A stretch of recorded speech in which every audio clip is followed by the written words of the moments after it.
हमारे नए गली न्यूज़ इंडिया चैनल को सब्सक्राइब करें और बेल आइकन दबाना ना भूलें। माननीय सदस्य अबू आजमी। अध्यक्ष महोदय, मैं आपका दिल की गहराइयों से शुक्रिया अदा करता हूं, मशकूर और ममनून हूं कि आपने मुझे बोलने का मौका दिया। अध्यक्ष महोदय, राज्यपाल साहब ने जब अपना भाषण शुरू किया तो उन्होंने कहा कि हमारी सरकार छत्रपति शिवाजी महाराज, महात्मा ज्योतिबा फुले, साहू महाराज, भारत रत्न डॉक्टर अंबेडकर साहब के वसूलों पर, उनके आदर्शों पर चलती है। हमने बहुत तालियां बजाई कि जब उनके आदर्शों पर चलेगी तो समाज के हर व्यक्ति को इंसाफ मिलेगा। अध्यक्ष महोदय, 55 पॉइंट उन्होंने दिया, 55 पॉइंट पे उन्होंने अपनी बातें किया। मैं अध्यक्ष महोदय, जो समाज 20-22% है माइनॉरिटी, उस पर सिर्फ एक ही पॉइंट बोला उन्होंने। और क्या कहा उन्होंने अध्यक्ष महोदय कि नौकरियों में माइनॉरिटी के परसेंटेज को बढ़ाने के लिए ट्रेनिंग स्कीम शुरू की जाएगी। हमारी सरकार ने शुरू किया है और पहले 2000 मिलता था, अभी 4000 दिया जाएगा। अध्यक्ष महोदय, साहू महाराज, उन्होंने अपने राज्य में 50% बहुजन समाज के लिए रिजर्वेशन दिया था, पिछले तबकों के लिए, जिसमें माइनॉरिटी भी थी, मुसलमान भी थे। सरकार जब ऐसे महान पुरुषों के आदर्शों पर चलती है तो मेरे समझ में नहीं आ रहा है कि एक समाज के साथ नाइंसाफी क्यों। पिछले 5 साल तक मुझे बहुत खुशी थी, कांग्रेस, एनसीपी, हम लोग सब इसी हाउस में चिल्लाते थे कि रिजर्वेशन दो, रिजर्वेशन दो। अध्यक्ष महोदय, शाबाश करने की जरूरत नहीं सर, मैं अपना काम कर रहा हूं। बाबा साहब अंबेडकर जी ने कहा था, पिछले तबकात को वेलफेयर स्कीम से नहीं बल्कि लीगल एंड कॉन्स्टिट्यूशनल प्रोटेक्शन चाहिए उसको। सर, वो प्रोटेक्शन सिर्फ रिजर्वेशन से मिल सकता है। आज 22% माइनॉरिटी के लोगों को कोई बात ही नहीं कर रहा है। पिछली बार इतनी आवाज उठाई गई, नागपुर का सेशन हो, यहां का सेशन हो, बार बार रिजर्वेशन दिया जाए, रिजर्वेशन दिया जाए, लेकिन जब से हमारी अपनी सरकार आई, अब तो हम अपनी सिग्नेचर से कर सकते हैं वो काम। अब किस बात की देरी है? अब तो रिजर्वेशन मिलना चाहिए। अध्यक्ष महोदय, जब ये मामला 2014 में आया था, अध्यादेश आया था, कांग्रेस ने बिल नहीं पास किया, लेकिन ये लैप्स हो गया और लोग गए, कोर्ट में गए। ये बहुत सुनने की जरूरत है। कोर्ट में गए, कोर्ट ने कहा 5% रिजर्वेशन एजुकेशन में, 5% एम्प्लॉयमेंट पे। और हाई कोर्ट ने, सर लीगल कोई हिच नहीं है, हाई कोर्ट ने कहा कि 5% एजुकेशन में मुसलमानों को रिजर्वेशन दे सकते हैं, फिर क्यों नहीं मिल रहा है? मैं अपने तमाम साथियों से पूछना चाहता हूं, जबान क्यों बंद हो गई? मतलब एक समाज को दबाएंगे, एक समाज के साथ नाइंसाफी करेंगे, तभी आप सत्ता में आएंगे? ये बहुत गलत हो रहा है। अध्यक्ष महोदय, मैं मांग करना चाहता हूं कि इस सेशन के अंदर अब की बार ये बिल पास होना चाहिए। अध्यक्ष महोदय, इस देश के 13 राज्यों ने, बिहार जहां बीजेपी शामिल है नीतीश कुमार की सरकार के साथ, वहां भी एनआरसी और सीएए के खिलाफ हाउस के अंदर रेजोल्यूशन पास हुआ है कि हमारे राज्य में सीए एनआरसी लागू नहीं होगी। मेरे मुख्यमंत्री जी ने भी कहा था, मैं डेलीगेशन लेकर गया था, सत्तार भाई सुन लो आप भी, और सबके सामने कहा था मेरे मुख्यमंत्री जी ने कि मेरे राज्य में सीए एनआरसी लागू नहीं होगी। मैं हाथ जोड़ के निवेदन करना चाहता हूं कि इसी सेशन में उसको रेजोल्यूशन ला दो और कह दो कि भी हमारे यहां नहीं हो, कम से कम जो लोगों के अंदर एक भय है, एक डर है, वो डर उनका खत्म हो जाए। लड़ते रहेंगे, लड़ते रहेंगे। अध्यक्ष महोदय, अब बात हो रही थी कोविड की। अभी कोविड के लिए अभी जो है, हाँ ले रहे आप चिंता ही मत कीजिए। अध्यक्ष महोदय, अभी मैं बता दूं कि कोविड में क्या प्रॉब्लम हुआ। अध्यक्ष महोदय, अबू इन लोग के पास मत देखो।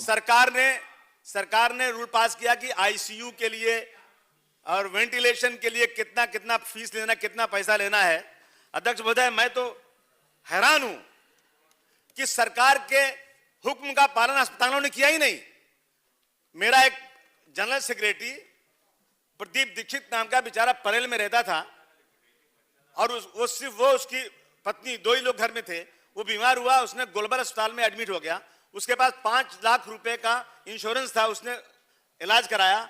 उसकी बीवी आई कि 5 लाख खत्म हो गया, डॉक्टर पैसे मांग रहे हैं। मैंने अपने पास से 2 लाख दिया। फिर 3 दिन बाद आई, पैसे कम हो गए, फिर मैंने 2 लाख दिया। अध्यक्ष महोदय, फिर आई मेरे पास की नहीं पैसे हैं, मैंने फिर 5 लाख दिया, 9 लाख मेरे पास से दिया।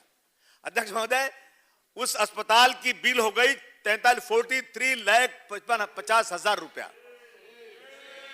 मैं गया सीधा, जब बिल बढ़ने लगी तो मैं गया राजेश टोपे साहब के पास। मैंने कहा सर ये क्या हो रहा है, एक आदमी कितना पैसा दे सकता है, कहां से लाएगा पैसे। उन्होंने उसी वक्त मिस्टर इकबाल चहल कमिश्नर को फोन किया, अस्पताल से बात किया। मैंने एक गारंटी लेटर दिया कि आप इससे पैसे मत मांगना, ये अच्छा हो जाएगा, मैं पैसे पूरा दूंगा और आप जो है मंत्री महोदय और कमिश्नर महोदय से गारंटी ले लो कि मैं पैसे दूंगा। अध्यक्ष मुझे 19, साढ़े 19 लाख 20 लाख देने के बाद अभी भी उनको चाहिए 23 लाख रुपया और मैं नहीं दे रहा हूं। मेरे पास रोज एप्लीकेशन आ रहा है, इसके इंसाफ चाहिए। कितना पैसा कहां से लाएंगे लोग। और बहुत कोविड में काम हुआ है। हालत ये कि 100 फुट ग्लोबल परेल का ग्लोबल मेरे नाम उनका और चिट्ठी भेजने वारंट भेजने वाले पैसा तो नहीं दूंगा पैसा उसको मैं। मतलब 100 मीटर की दूरी, घर से अस्पताल 100 मीटर दूर है और एम्बुलेंस वाले 50,000 रुपया, 25,000 रुपया। टैक्सी में नहीं जा सकता आदमी, बीमार है, वो पैसे वसूले जा रहे हैं। मतलब अब फिर से कहा गया कि फिर डर है कि फिर से कोविड दोबारा आ सकता है। ये प्रिकॉशन लेना बहुत जरूरी है। मैं जानना चाहता हूं कि 1150 शिकायतें आई थी अस्पतालों की और हमारे जो ऑडिटर बैठते हैं वो सब हमारे ऑफिसर लोग, ये मिली भगत इनकी है। जब इनसे बात की जाती है तो 10% डिस्काउंट, अरे मैं जाके चिल्लाऊं तो 10% डिस्काउंट हो जाएगा। 10% डिस्काउंट क्या होता है। अब फिर कोविड आने की डर है। अध्यक्ष महोदय, इस पे प्रिकॉशन लेना बहुत जरूरी है कि अस्पताल अपनी मनमानी ना करने पाए। मैं जानना चाहता हूं सरकार से कि 1150 शिकायतों में कितने अस्पतालों पे कार्रवाई हुई। हम किसी के भाषण का अपोज या सपोर्ट नहीं कर रहे, सच्चाई बयान कर रहे हैं। ये हो रहा है आज। और अगर फिर से कोविड आ गया तो कैसे लोग जिएंगे, कैसे खाएंगे, क्या करेंगे। आपने देखा कोविड के में क्या हुआ, सरकार ने कह दिया कि घर में रहो। अरे भाई घर में रहो, छोटा सा घर है, खाएंगे क्या, खाने को कुछ नहीं, खिचड़ी, कितना खिचड़ी खाएगा आदमी।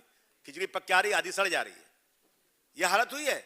और अभी अब लोग पैदल गए यहां से, शर्म आना चाहिए। 1700 किलोमीटर बच्चे गोद में लेकर माए गई यहां से, और ये फिर वक्त ना आने पाए। अगर कोविड आता है तो सरकार को लोगों के खाने पीने का बंदोबस्त करना चाहिए। सारे विकास का काम छोड़ दो, पहले इंसान को जीने का बंदोबस्त होना चाहिए। सर, दुनिया देख रही थी कि भारतवर्ष में हजारों लाखों लोग पैदल जा रहे हैं 1700 किलोमीटर। एक लड़की अपने बाप को साइकिल पर बिठाकर 1200 किलोमीटर गई।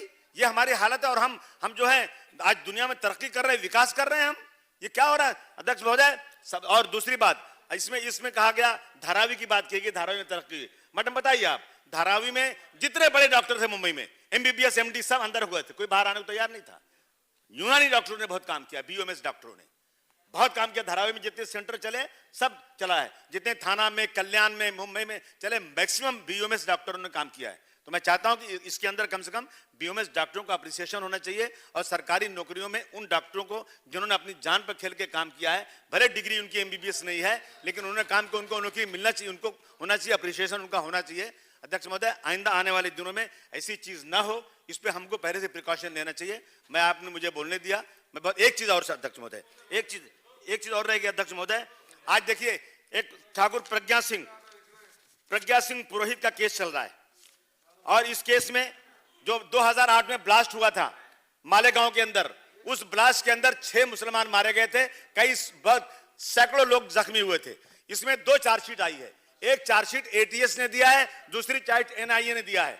रोहिणी सालियान नाम की पब्लिक प्रोसिक्यूटर ने खुलेआम प्रेस में कहा कि मुझे प्रेशर है कि मैं इसमें इनके जितने एक्यूज है प्रज्ञा सिंह पुरोहित पांडे और ये लोगों के खिलाफ मैं नरमी करूं, नरमी से जाऊं, और उसको निकाला गया प्रोसिक्यूशन से। अब एनआईए 162 सुनिए अध्यक्ष महोदय, बहुत सुनने की बात है, 162 गवाह जा चुके हैं, एक गवाह ने भी प्रज्ञा सिंह ठाकुर वगैरह के खिलाफ एक भी विटनेस नहीं लाया। मैं निवेदन कर रहा हूं कि एटीएस जिसने चार्जशीट बनाई थी, एटीएस कोर्ट में नहीं जा रही है, वकील परेशान है, सरकार एटीएस को भेजे, जो उन्होंने चार्जशीट बनाई है गवाहों को ले जाए ताकि इंसाफ हो सके और हमारे हेमंत करकरे साहब, शहीद हेमंत करकरे की रूह को शांति मिले कि मैंने जो काम किया था वो सही किया था। लेकिन कुछ लोगों की ये नीयत है कि इन सबको छोड़ दिया जाए, इंसाफ बरकरार रहना चाहिए इस देश का, महाराष्ट्र में, ये मेरी मांग है। बहुत धन्यवाद, आपने बोल लिया था, बहुत शुक्रगुजार आपका।